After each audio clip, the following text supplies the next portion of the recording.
Assalamualaikum warahmatullahi wabarakatuh. Bagaimana kabar kalian hari ini? Semoga baik-baik saja ya, selalu berbahagia dan selalu bersemangat.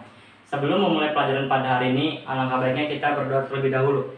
Berdoa menurut agama dan kepercayaan masing-masing. Berdoa dimulai. Berdoa selesai. Untuk absennya, kalian bisa membuat list nama kalian di grup kelas kita. Sebagai bukti jika kalian sudah menonton video ini dengan cara menulis nama lengkap kalian. Walaupun kita tidak dapat belajar seperti biasa di kelas, tetapi kita harus tetap semangat karena dimanapun kita berada, disitulah tempat kita untuk selalu menambah ilmu. Pada pertemuan sebelumnya, kita telah mempelajari materi bagian bentuk-bentuk rupa bumi seperti dataran tinggi, dataran rendah, gunung, lembah, sungai, dan danau. Sedangkan pada hari ini kita akan mempelajari perubahan kenampakan bumi. Setelah mempelajari materi ini, Bapak harap kita dapat mengetahui penyebab dan dampak perubahan kenampakan bumi akibat banjir dan erosi dengan benar.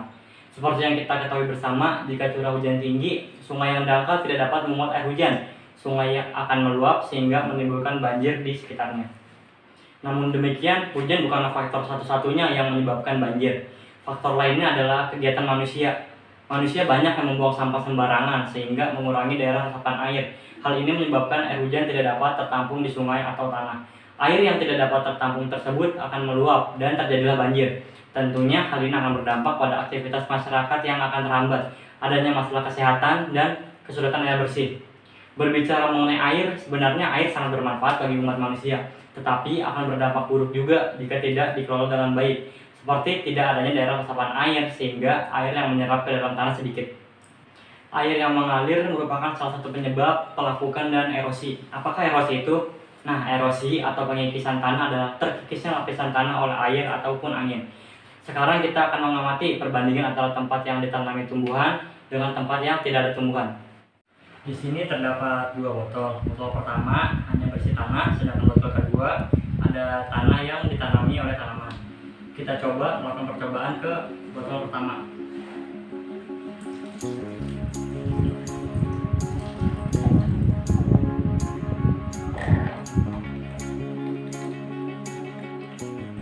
Lalu kita melakukan percobaan juga ke botol yang kedua.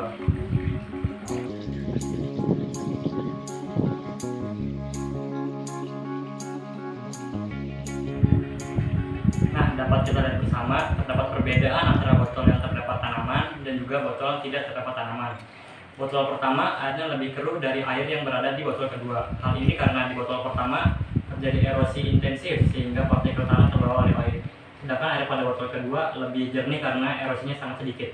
Dari hasil percobaan ini dapat kita ketahui bahwa tanaman yang ditanam pada suatu lahan dapat mengurangi laju erosi. Nah, itu tadi merupakan penjelasan mengenai perubahan kenampakan bumi akibat adanya erosi dan banjir. Jika ada pertanyaan mengenai materi yang telah Bapak sampaikan tadi, kalian bisa bertanya di grup kelas kita. Selanjutnya, Bapak akan memberikan tugas kepada kalian. Tugasnya ialah sebagai berikut. Tuliskan perubahan kenampakan bumi beserta penyebab dan dampaknya. Itu tadi merupakan tugas yang harus kalian kerjakan. Jika ada pertanyaan mengenai tugas yang telah Bapak berikan, kalian bisa bertanya di grup kelas kita. Kesimpulan pembelajaran pada hari ini adalah segala yang berlebihan itu tidak baik jika kita tidak dapat memanfaatkannya. Seperti halnya air. Air sangat bermanfaat bagi manusia, tetapi di satu sisi kita tidak bisa meremehkan jika terjadi hujan dengan intensitas yang tinggi akan menyebabkan tanah yang gundul atau tidak ditanami tanaman, maka tanah tersebut mudah terkikis oleh air dan menyebabkan terjadinya erosi, tanah longsor hingga banjir. Sebagai generasi muda yang baik, tugas kita adalah menjaga agar kelestarian tanah tetap terjaga sehingga tidak timbul bencana seperti banjir dan erosi.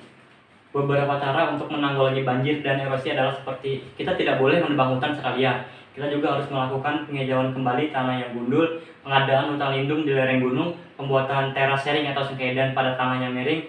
Kita juga bisa membuat biopori di sekitar rumah dan tidak membuang sampah sembarangan.